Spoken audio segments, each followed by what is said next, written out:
from an anthropomorphic point of view, even if they're just found to be a terrestrial extinct species, then that's good science and that's worth investigating. I saw that there was a couple of videos on Reddit that surfaced of me because I was in like a scrub suit, Yeah. and I totally Yeah. forgot about all that.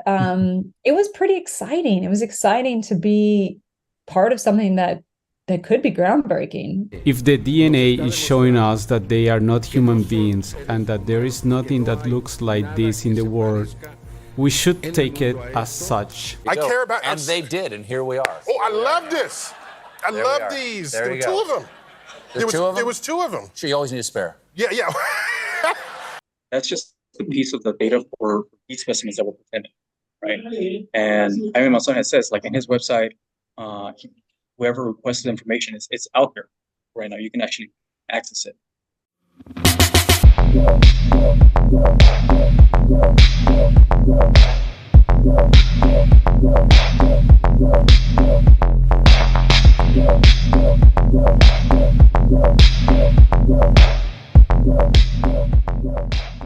Today we're going to be diving into the Peruvian Nazca mummies. We're also going to talk about the Mexican congressional hearing where bodies were presented to the world by Jaime Maussan, as well as the more recent bodies that were presented in Los Angeles at a press conference earlier this month.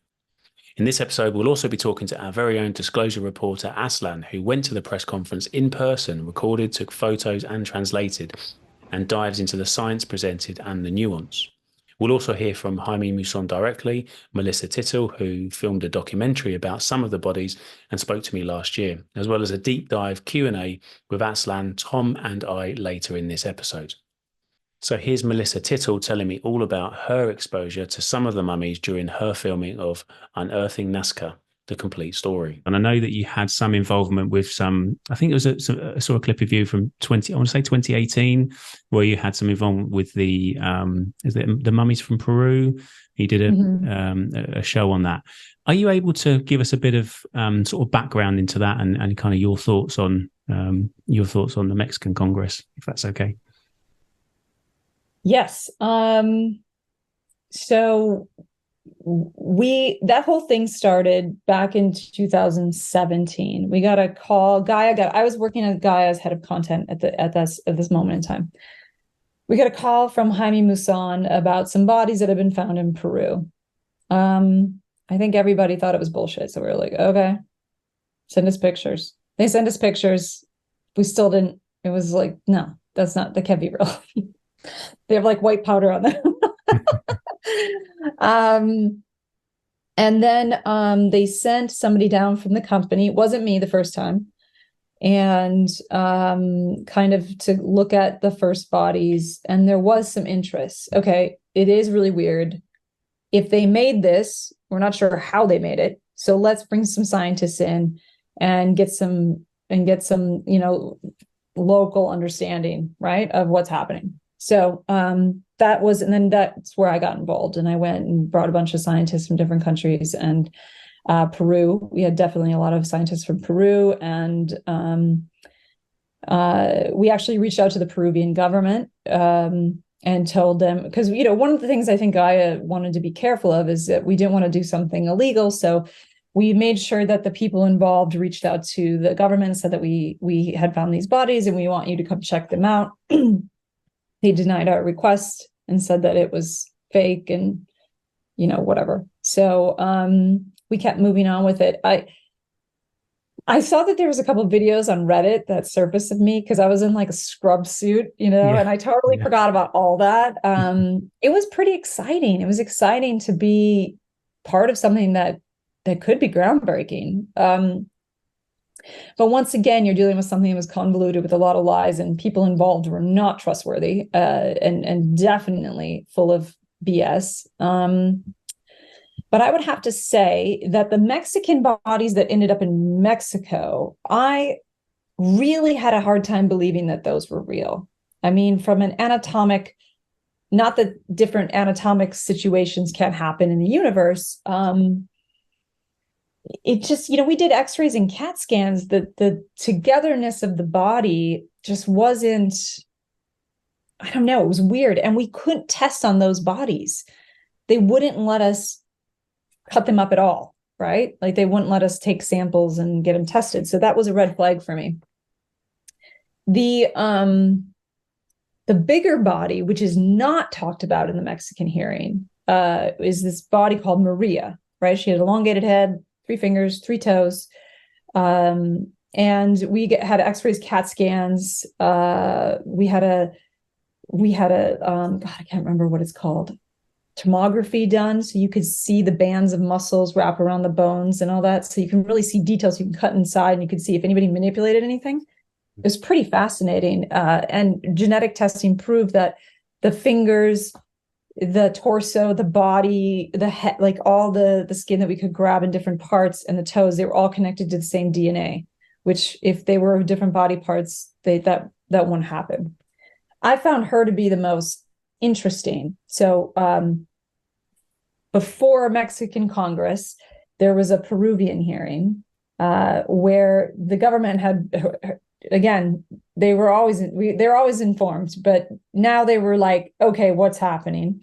So they had a Peruvian hearing where all the evidence from all the different countries was brought forward. The bodies were presented. What do you want to do with them? And there was some interest, but there was a lot of very upset antiquities people that were like, you're doing this on purpose and selling them on the black market and, whatever. The bodies ended up going to a university in Ica, and that is where the testing continued, was not involved at that point. Now, that was 2020. Cut to, all of a sudden, the smaller bodies have shown up in the Mexican Congress, and Jaime Maussan is involved again, bringing them forth. And I can't say that there was any genetic testing done. I don't know what Jaime did later. I just knew that they ended up in a university. So what I can say about the whole venture was that I found Maria to be quite interesting, because if she was manipulated, all of the doctors that looked at it, all of our data from the high-tech CAT scans to the tomography did not prove there was any manipulation with that body. And the funny thing is, that is the one thing that has not surfaced, right? So the smaller bodies that we personally didn't have any testing on then surfaced up in Mexico. And I love Jaime. I think he's great, and he's very passionate about the UFO field. I just don't know if he jumps to conclusions a lot. So clearly Jaime has a colourful history, and we know that some of his previous claims have been somewhat questionable. But as Melissa alludes to, these are different, and some fresh corroborating data that impressed their independent team. So first, the Mexican congressional hearing. Scientists in Mexico pulling back the curtain on what they believe are aliens and put 2 of those corpses on display. Take a look. These small mummified specimens were unveiled at Mexico's first ever UFO hearing yesterday. Yeah, it looks like E.T. You're right. The alleged alien corpses were found in Peru. They're believed to be 700 to 1,800 years old. They only had 3 fingers and elongated heads. X-rays of the aliens were also shown, and experts say one of the bodies has eggs inside of it. It's the queen of all evidence. If the DNA is showing us that they are not human beings and that there is nothing that looks like this in the world, we should take it as such. The congressional hearing in Mexico didn't go well. The bodies stole the show, and no one really paid attention to the data presented. Instead, the event was shrouded in controversy as the Peruvian government distanced itself from Jaime's claims. We also saw that Ryan Graves was angered by the bodies stealing the show and turning this into a bit of a circus. So you can do it somewhere else, or you cannot do it. So you do it whatever you want. Okay, so you don't want it? You want no? Okay, you want to do it with him? Just do it with him? Wherever I can do it with all the media, but I don't want to do it in front of the bodies. Okay, I'll do it somewhere else. I will change. Okay. I don't want to do it. Just give me 1 second, please. And there came the inevitable mockery. I care about, and they did, and here we are. Oh, I love this. I love these. There were 2 of them. There was 2 of them. Sure, you always need a spare. Yeah. It has just now been revealed that the aliens that Mexico showed us earlier in the week was cake the entire time. Oh, for once in my life, let me... Many saying that the bodies presented took away from the significant steps forward that the UAP UFO non-human intelligence community had pushed forward. One step forward, two steps back. However, after the congressional hearing and all of the controversy, Jaime seemed to have learned a lesson. He came back stronger, more evidence and data-driven. And as we saw from the Los Angeles press conference where new bodies were presented to the world, this was presented by scientists, specialist doctors, a forensic archaeologist, with less grandstanding and more data. So let's talk about these two new mummies. Now, as Melissa had mentioned earlier on, one of the most interesting mummies that she wasn't able to really investigate was Maria. And strangely enough, Maria was one of the two new mummies presented in the Los Angeles press conference. Our man Aztlan was there in person at the press conference reporting back, and he took this footage.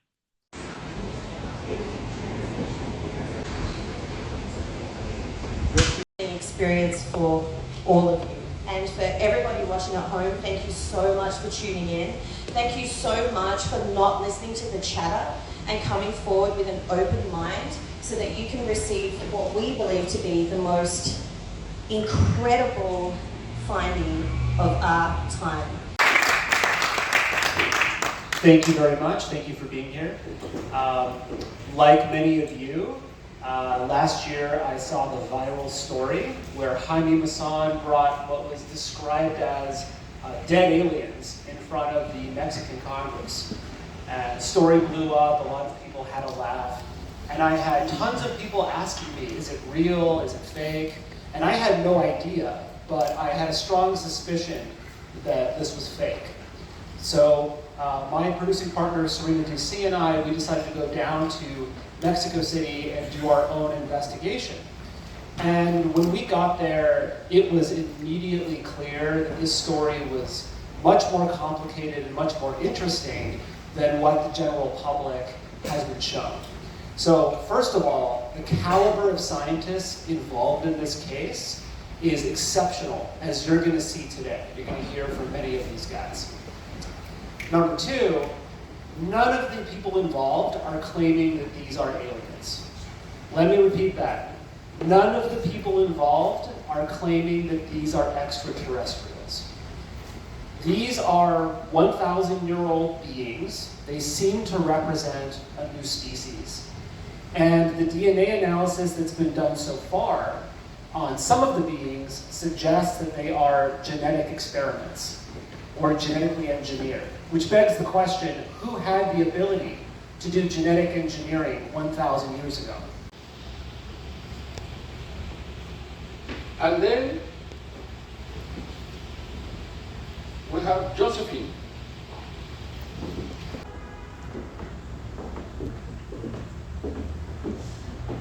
You can see the eggs also, Lisa, and you can see how they are irrigated. That's impossible to fake. And to have the privilege of knowing and knowing this Tridactyl body.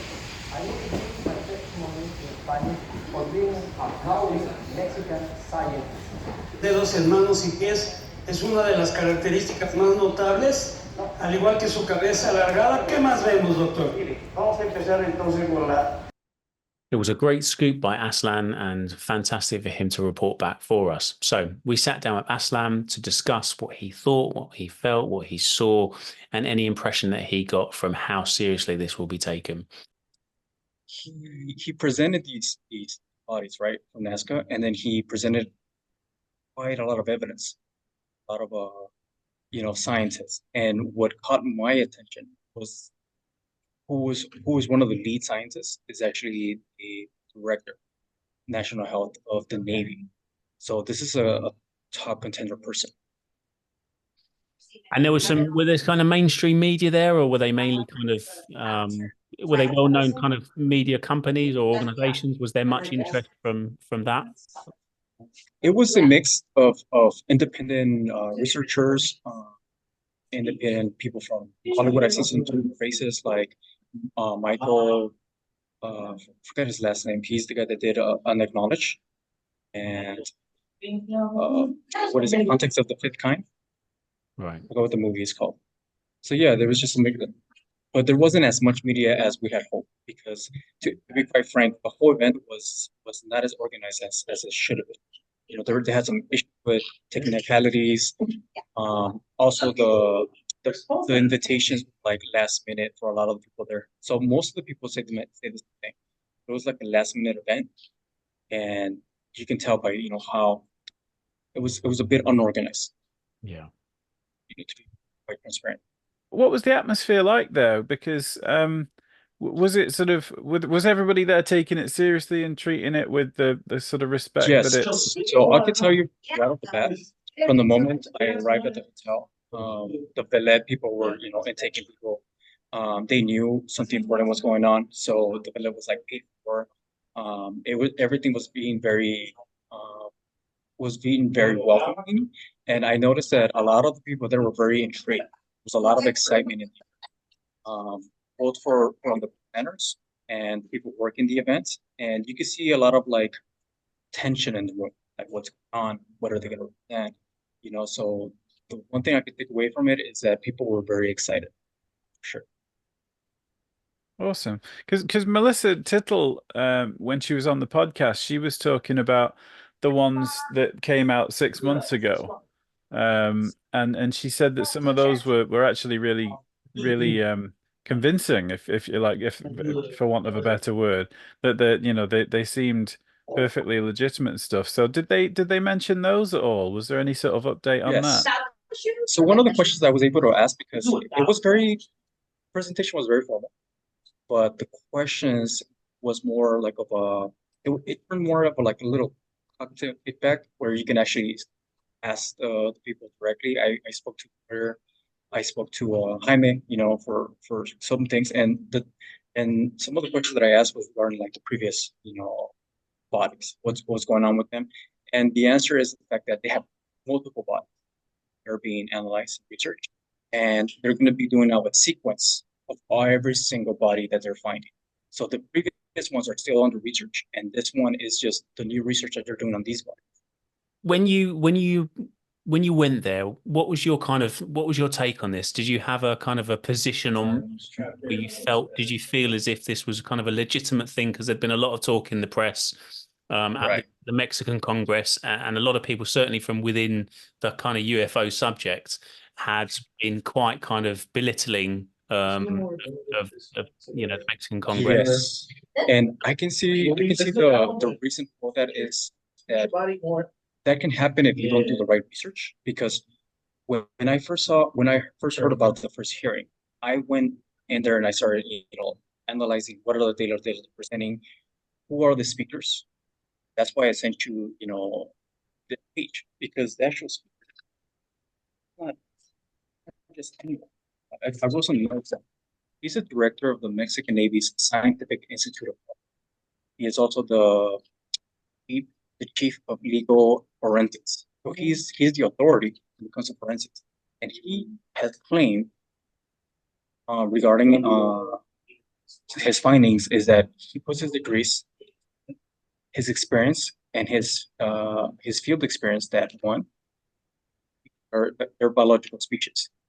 They were organically existing in our planet, and number three is there's no known data for these bodies, meaning that a new species that we are unaware of. Just the sheer amount of data that was given and people that were speaking on it, that for once is very convincing.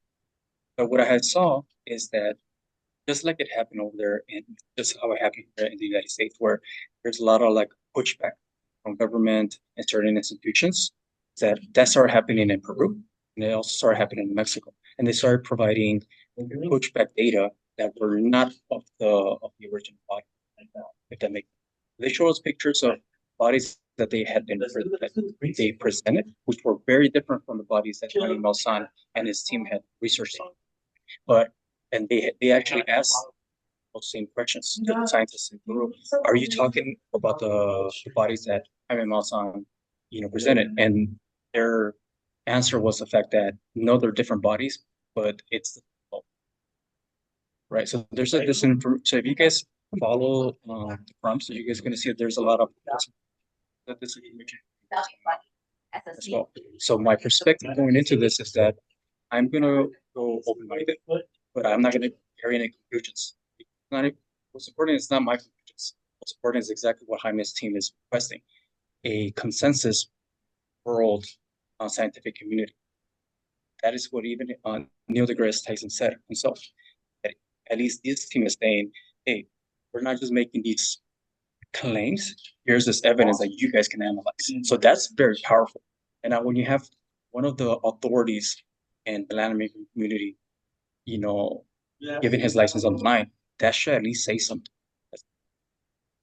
It doesn't, at the end of the day, guys, it doesn't matter what you think, it doesn't matter what I think, it doesn't matter what I see, there. What matters is that who are the authorities that can verify and are able to create a consensus for humanity.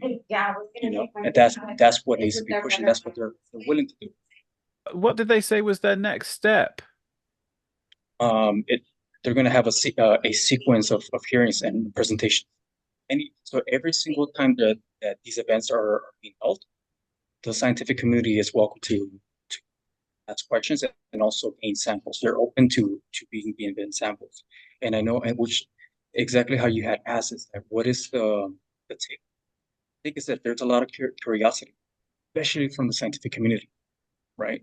So there were scientists there that did not want to disclose it. I was able to be pointed out at one from, I think, UCLA. I'm not sure if the other one was from Caltech. And there was at least 5 or 6 scientists. And yeah, the feel is that there's a lot of curiosity. There's a lot of validity that is possible. But there's a lot of criticism I want to deal with. Was there any kind of comment around sort of peer reviewing? Because I hear this quite often, this term, well, they've got data, but it's not been peer reviewed, and therefore we can't kind of take it seriously. And that's kind of the narrative that you tend to hear again and again. But it sounds as if they're very open to sharing that data. And I know that recently there was a link posted with several gigabytes of data sort of open. Right. And that's just the piece of the data for these specimens that were presented, right? And I mean, my son has says, like in his website, whoever requested information, it's out there right now. You can actually access it. And that's also what the doctor, what's his name? Dr.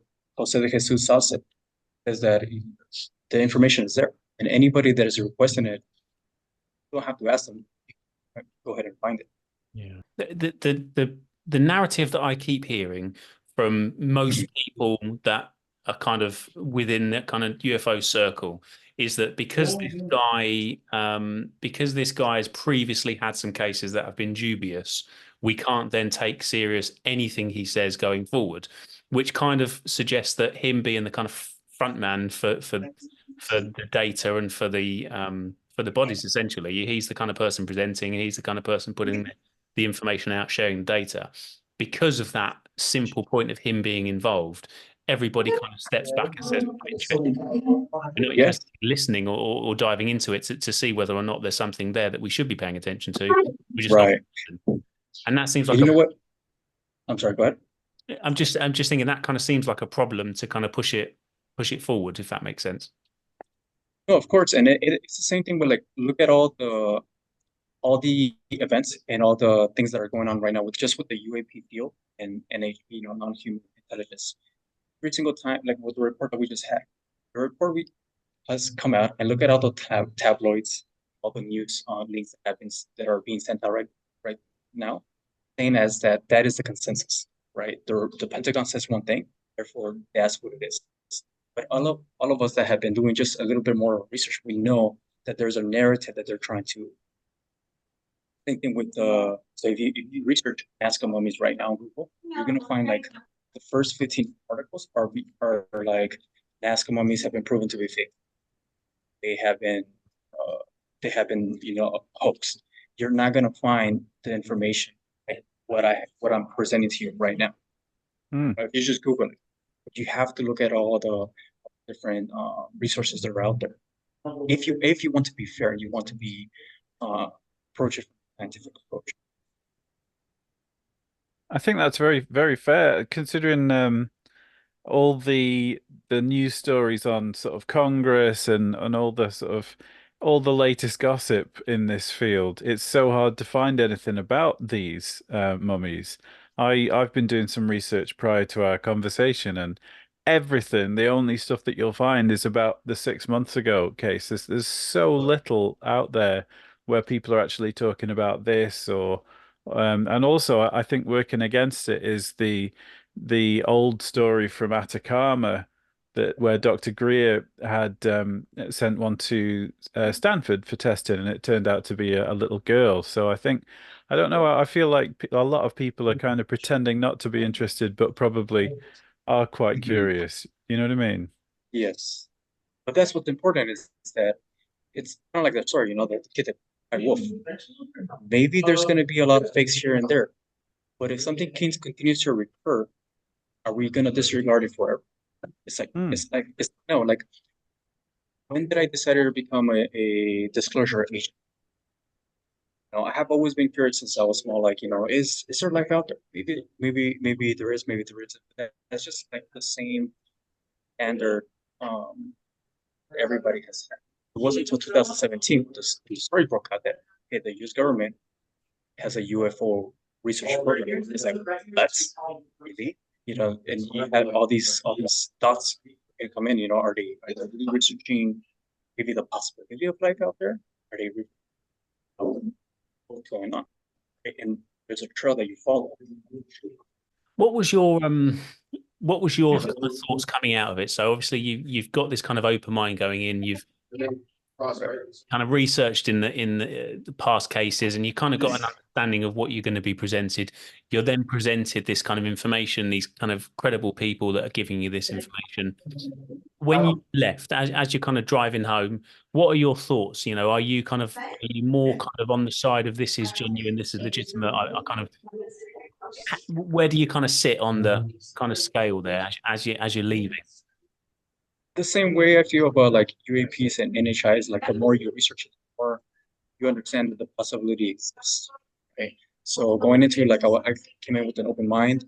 Leaving from it is like, hey, there is a possibility, actually a high possibility that this is legit. But again, this is why it's imperative and it's important for other scientists. Same thing that Michio Kaku has said. Right now, the burden is not only on the people claiming it, the burden on the people is like the government or the scientific community. And it doesn't exist. This could easily be squashed if credible universities just do their attention, just say, hey, this claim can't go on forever the way it's being handled. Like, we need more parts.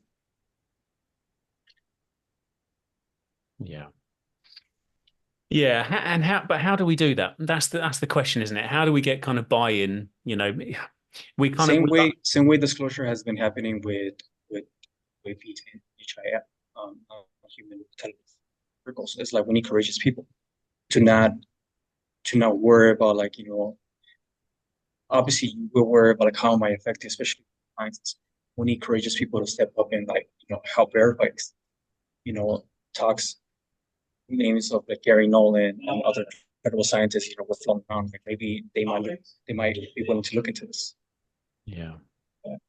I think that's probably a very good point, because the only scientists that are kind of safe to explore these unusual paths are scientists with tenure and things like that, because when you're on salary and you've got the reputation of your old school university there, I'm sure, just like the civil aviation pilots, that there's a lot of stigma and a lot of superstition around even talking about these kind of subjects in case you bring the name of the place into disrepute. So yeah, we need some brave scientists that are going to go in a different direction, don't we? And the easiest way to get about that is to the scientists that are actually working on these fields, that are working on these subjects.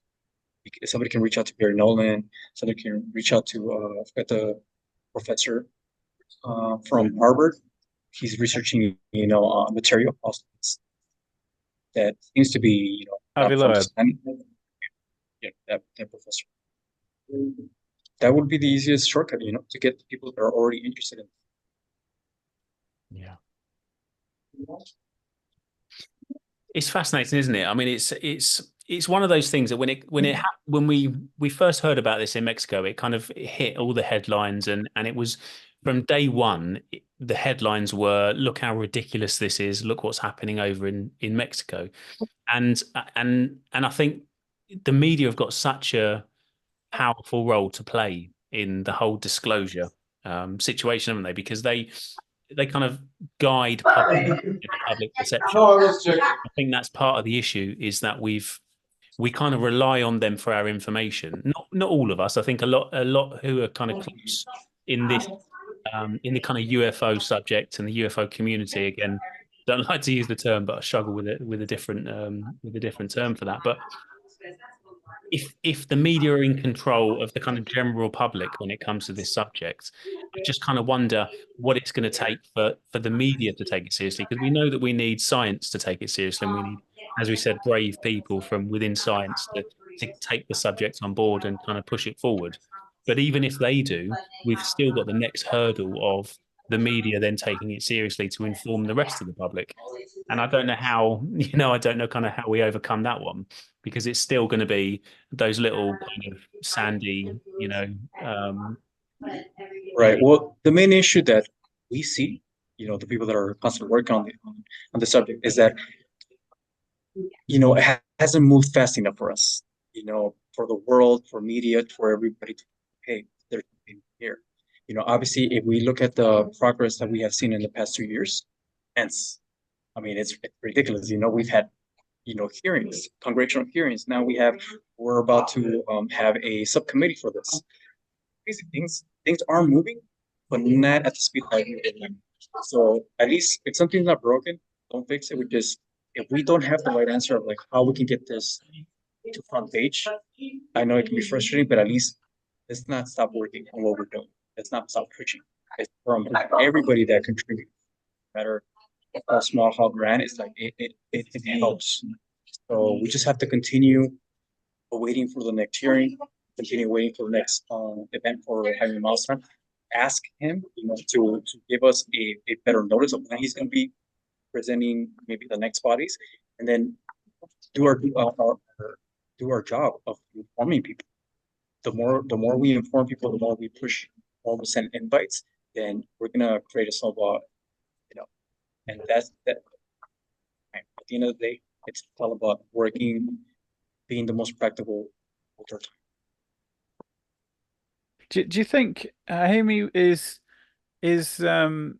making a mistake in saying that they're alien?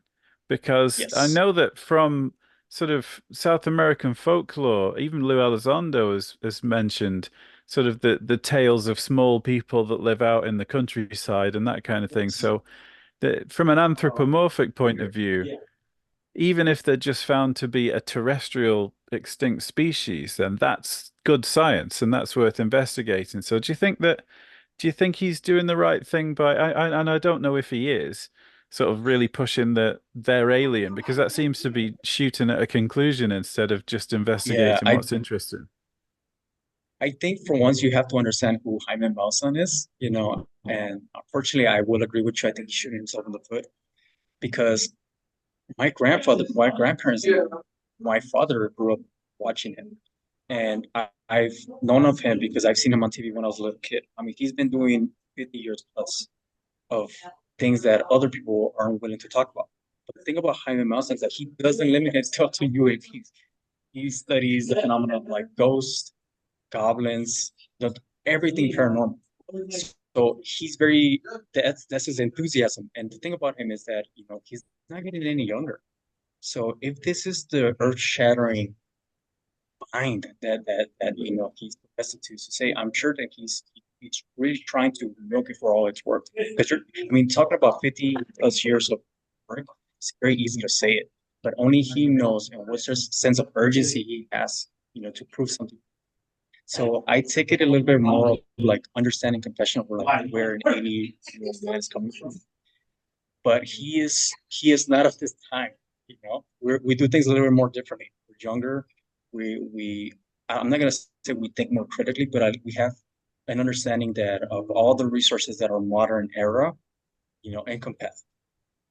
And when you talk to people like George Knapp, like Jaime Maussan, they have had a pattern of and a work ethic of the way they do things, a structure that a frame of reference that carries with them.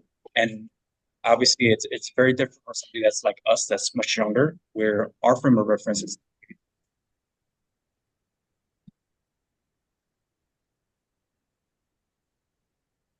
Yeah, I think we just cut out on that last bit of audio there. Your last sentence. I think I didn't quite hear that. What was I mentioning? I think the last sentence. Sorry, I can't speak now. So the last sentence was with regards to how he's of a kind of a different era. Yeah, it's just like I said, just like George Knapp and himself, and other persona that have been doing this for more than 30 years. Yeah, their frame of reference has been formulated for many decades. So, and we people, us that were younger, our frame of reference maybe is like working professionally has been made for the past 50 years. We have to understand also that we have two worlds that are like merging, and he's bringing all the old work ethic, all the older perspective of an older world into modern era. So we have to be very considerate and compassionate when it comes to any Jaime Maussan. Yeah. Fascinating. It really is fascinating. And I think that we need to kind of push it forward and follow it forward. And I think the issue that we've got, there's a couple of issues that I've seen. One is obviously that the media won't take it seriously, and we know that, but that's kind of the whole UAP, UFO phenomena. Anything that's kind of paranormal, they don't really take seriously, and it's kind of a joke subject. And it's not something that they see as a serious subject that they need to kind of give a good reporter to, an investigative journalist, like, right, here's an investigative journalist from our newspaper, go off and have a look at that and report back. It's more kind of like, we need to fill this page with something a bit kind of, a bit funny. So just put something in there to do with those mummies that were mentioned in Mexico, because now they've come to LA. And so I think it's one of those things where we kind of need to push it forward, because we've also got the kind of language barrier as well. And a lot of the stuff isn't necessarily coming out in the kind of English speaking countries where English is a first language. And so there's another barrier, because something I've noticed is certainly when putting out videos, there's a lot of videos that are not necessarily in English, that might be different languages, and they get a lot less interest if it's in sort of Spanish, for example, or it's just how it is, how it seems to be. Right. When you look at the sort of engagement on some of these kind of clips and witness testimony from somebody that's wherever it may be, but if it's not kind of America, it's kind of a lot less interested in terms of views, so to speak, and therefore that kind of when people are curating their articles or their social media or their news, whatever it is, it's kind of it's not. And you're very right when it comes to who is the one that is dictating all the information. Because when the first congressional hearing happened in Mexico regarding these mummies, even obviously I don't just limit myself to Google, but if you just Google Jaime Maussan, last year, the information that would come out was vastly different than what's going on right now. And if you also Google, like, say, Nazca mummies, the first maybe 10, 15 articles will be about, previous research or the findings, all these other things. But if you do that today, all the articles are about hoax, Jaime Maussan has been proven wrong, and at the end of the day, it's like, who is the one that empowers or is in power of all these media outlets? Is there a narrative maybe that the government is also probably push in that regard? Yeah, I think it's also the concern that we're not kind of helping. When you think that who should be on the side of Jaime, it should be kind of people within the UFO subject that talk about it, people like us. It should be people like us kind of helping to push it forward. But it's not only the kind of mainstream media that are kind of making a mockery of the whole situation, but it's also a huge part of the kind of UFO Twitter, for example, this whole kind of community of people that discuss this stuff on a regular or daily basis. And I don't know how we get past that. We talked about this earlier on. I do. What are your thoughts? So, back in the 90s when the internet, was barely existing or being, developed, we were going into the information age, where anything that was serious or you needed to research, more than likely back in the late 90s and the early 2000s, you would find the information that you. Today, we no longer live in the information age. We live in the disinformation age, right? Where you can put any subject and you have 20 different things said about it. So what we're moving towards now is no longer the information age and the disinformation age. Now have to push ourselves the spectrum age, where something is either no longer black and white, no longer false, or no longer true. Is where on the spectrum is it going to lie? Because there's always an element of truth to anything that anybody says, right? So what we have to do, that means us or anybody that's watching, is help create, pockets of truth where all the information that is important to any subject is put it somewhere, either on a website that's easily accessible, and shoot it to all the media, all the networks. Hey, regarding the Nazca mummies, these are all the different scientists. These are all the different research, that has been done. And to the disinformation that the Indian government, the Mexican, certain Mexican are saying, these are the, and it's baby them now. Do not allow or just, I don't know if it's individuals who just go on, get their information from because you're going to find everything on the spectrum. What we have to do is if here's false and here's the truth, and we have to dig into what is the truth, contain it, and find a way to defend it. News outlets, activists, UAP disclosure agents, everybody. But unfortunately, that's the heavy work that we have to do. You're asking about what can we do, maybe to move this forward or in a faster way. Doing this work, we concentrate all the truths. Good answer. So what are you interested in looking into at the moment then? There's so many different ways that you can spread your attention in this field. What's got your enthusiasm at the moment? So obviously is that I look to the future with optimism. I look for an optimistic future, but in order to get there is that there needs to be a pathway made. So what for me gets me enthusiastic about any of this, even if they were able to prove that these mummies were fake somehow, is that we were there doing the work to show why they weren't, right? So what gets me excited is being able to create either works, books, websites, or something that is gonna assimilate all the information that the public needs, because they're not it's like every subject that I said, like math, science, history. If somebody really wants to learn the subject, is that they just don't do it on themselves, being provided by what everybody is giving. But if there's credible sources that they can go to, and we want to be those credible sources, that's the work that we have to do. I honestly hope that we can consolidate, like if somebody were to open a book and it says UAP 101, right? Where would they start? How would you introduce this to teenagers out there that are really, interested in seeing if this is a real phenomenon? How will we be able to present them this information? And that type of work is what I'm interested in.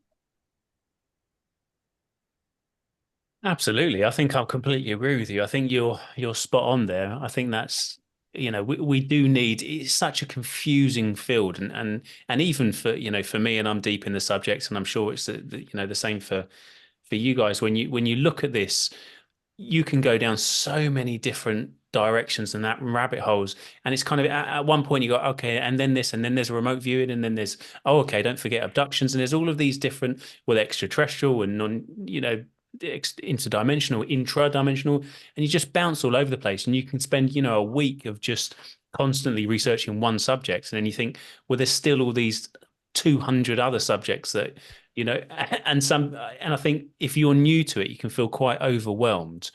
Yeah. And I think that's kind of, you're absolutely right. We almost need to kind of have some kind of a frame of clear reference where somebody can say, or where somebody is looking at the subject and you can say, look, this is where it would be a good place to start, in my opinion. And then you kind of work backwards maybe.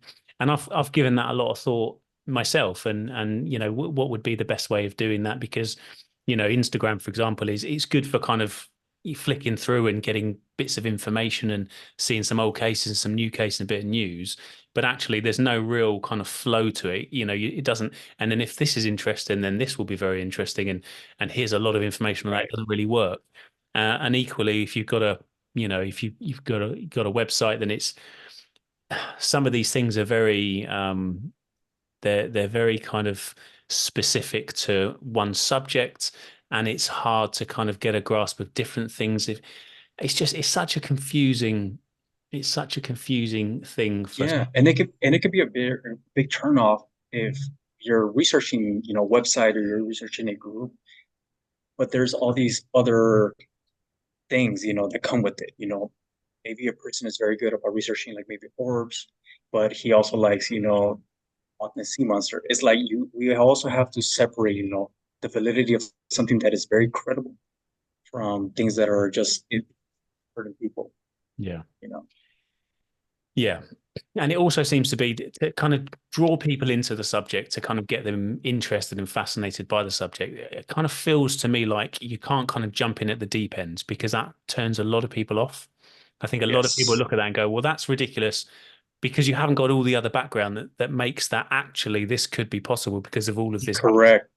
Correct. And that's the thing, is like any single person that you about this, you don't know where their head is, because there's just so much. There's not a standardized or a platform where everybody's going to be standing in the same location. It can be anywhere. And that's why understanding what a singularity means is that we have to develop that.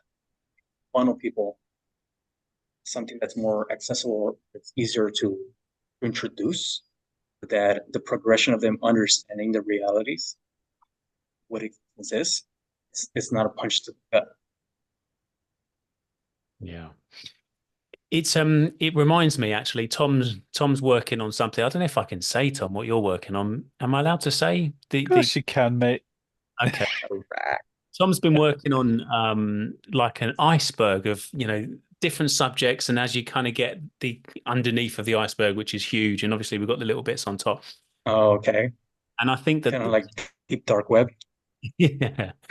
Yeah, so something like that. I mean, it's just a series of kind of really interesting bite-sized bits of all of the different kind of areas, and it kind of lower down. I shouldn't.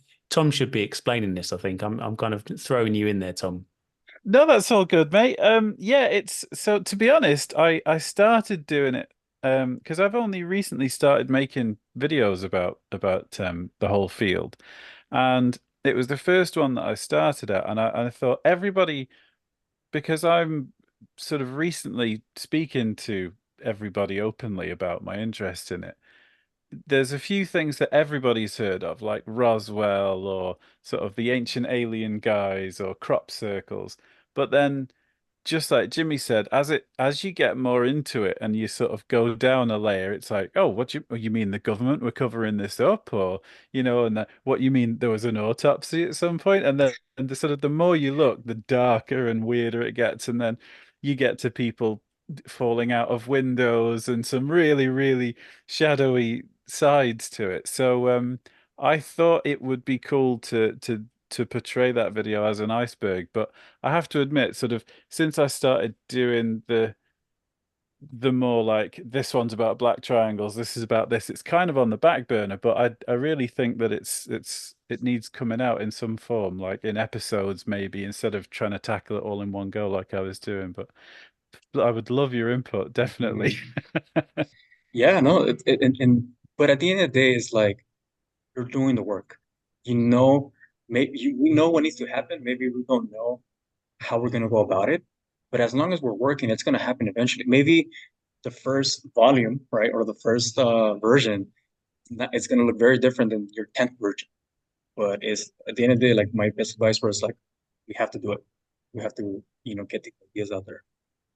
I think Jimmy, one of the conversations I've had with Jimmy, which was very enlightening and very relevant to this, is how he sorts through the huge amount of cases and videos and accounts that he gets sent to him, because you've got to have that compass. So, just like you're saying, it's really important that we sort of filter out the stuff that's obviously wrong, and we keep it sort of as pure as possible for good, solid information. But the question is, how do we do that? Because people used to trust Wikipedia, and then in the news recently, that's been quite controversial as to how authentic that is. So, what do you think the best means is of keeping that information as clear and scientific as possible in a field which is so unscientific? I feel it has to be the things. It's like if I was talking to a college professor, right, or I was talking to somebody that wants the data, wants the information, is what is the most easiest thing to prove, and just go by there. Maybe have like an introduction of like, what is UAP, what is non-human intelligence as well, and where all this talk has stemmed from. Maybe a little bit of historical context, like just the surface level things, and go from there. Like the things that, why is Professor Leo like working on this? Why is Gary Nolan working on this? Like, what are the things that they have been able to prove? That UAPs are real, and I think the conversation will start there, because if we can't start in any other way than from the data that is available. Yeah. If you would have asked me 5 years ago, do I think, there's such things as UFOs? Because even UAP, I would have answered, I wouldn't be surprised if they do, or maybe they do, maybe they don't. I'm not sure. That would have been my answer. Today, I can tell you 1,000%. Dude, have you not been seeing the data? Have you not been seeing like the scientific community? Like they exist. I don't know what they are. There's a lot of like probabilities. There's some probabilities that are very high, that these are probably non-human, for sure. I mean, we don't have that conclusion yet, but the fact that they exist is proven right now. That's where we should start. Yeah, it's a really good point, and I think that's how I kind of, Tom touched on it. My kind of take on it is, as long as you're honest with your what you're portraying and what you're kind of putting out there, what you're presenting, and that honesty is also, I've got this wrong because of this reason, and that kind of sends you in the direction. You can put as much stuff out, and I use the example of UFO videos. People will send me videos of UFO, UAP. Some of that stuff I will kind of sort through and think, well, that's clearly this because I know of this data, or the science behind this. I'm not going to put that out. Whereas some of this stuff is actually, it could be a misidentified X, Y, or Z, but we don't know that. What I do know is it's a genuine video. It might be this potentially, but it's got these interesting characteristics, so we'll put it out, and then the kind of community then kind of sorts through it themselves, says, well, actually it does look like this because of this reason, and then we kind of help each other as a big kind of community to go, okay, well, that makes more sense. And for me, I'm learning as I'm going along, because there's certain things that I hadn't thought of, and now when I first started posting things, way back when the Instagram account started, I would have put these things out because I didn't know those things, whereas now I do, and I'm thinking, well, and I'll have that conversation with the person that sent me the video, and we'll sit there and we'll have a conversation with this, and have you seen this? And I might send them a link, and it's similar to this for this reason. And that's kind of why I won't put it out. But it's kind of not self-censoring, that's the wrong word, but it's kind of a self-education. And that's the authenticity, isn't it? If we are all, as individuals helping to push the subject forward, we're also helping others to kind of understand, perhaps people that don't necessarily want to be involved in that kind of open display of I think this, I've seen this, or I'm presenting this, but they're kind of learning or researching themselves. The others, who people like us who are actually wanting to get involved in pushing things forward and kind of presenting some ideas, it kind of helps us all kind of self-regulate in some respects. And I think it's really useful, a really useful thing. And I think that's kind of similar to perhaps what Jaime's doing with, he learned some lessons in the past and he learned some lessons in the Mexican Congress. And so he's kind of reevaluated, taken a step back and thought, okay, well, what we'll do is we got some ridicule because of this. And actually the next kind of presentation, certainly my perspective on that, just to come back to what we were talking about originally, my perspective on that was it was a lot smoother, a lot more professional, a lot more kind of evidence science-based rather than kind of drama excitement. It was, no, this is the science and here are the scientists and here are the doctors. And, it just, he seems to be learning. And I think if we all do that as well, we're all going to be guiding in the right direction. That's kind of my take anyway. Yeah, no, and it makes sense because like this, I think we've all been through that road where it's like we're very enthusiastic. Just anything that comes out or any information that we gather, we're like excited for it. We should always continue to have that excitement, but not be dogmatic about something unless we know for sure how credible it is. Where on the spectrum does it fall?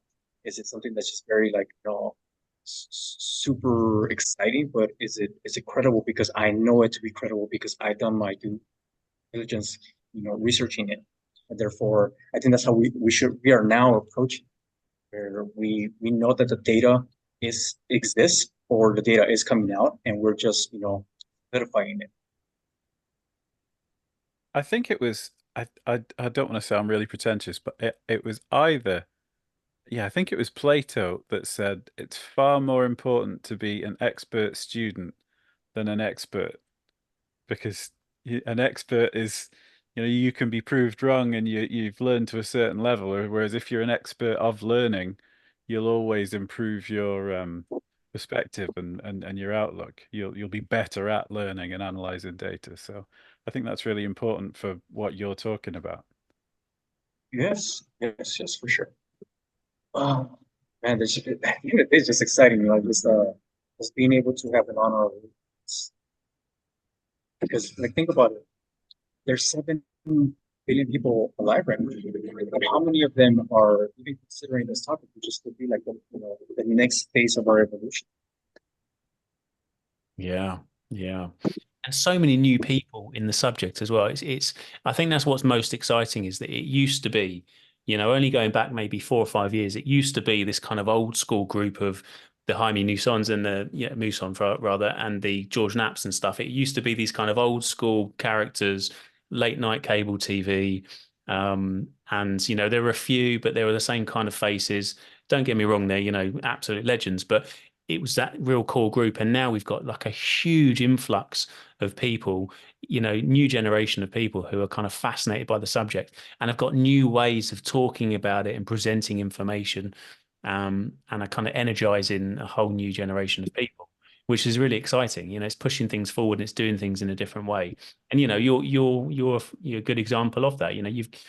You're interested in this subject. You've taken time to go and physically be there and listen to the scientists and listen to the people talking about it, and you're talking to us about it and sort of reporting back. And that's that's a kind of a huge step.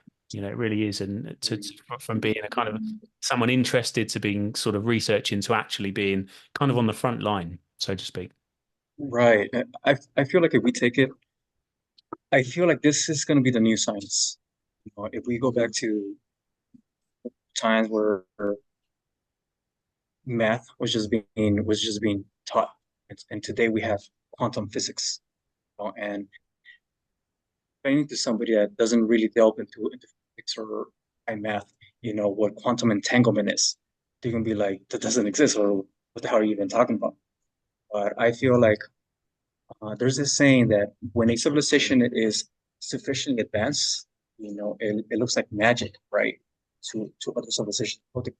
Is but 1,000 years from now, Science that day going to bring a lot of complications to things that we think magic or next generational thing, or even UAPs. We'll come to an understanding of what it means, But we have to do the dirty work, which is like figuring this out, figuring out what this new science is. Yeah. Beautiful. Okay, man. Guys, I think that's a good place to kind of wrap up.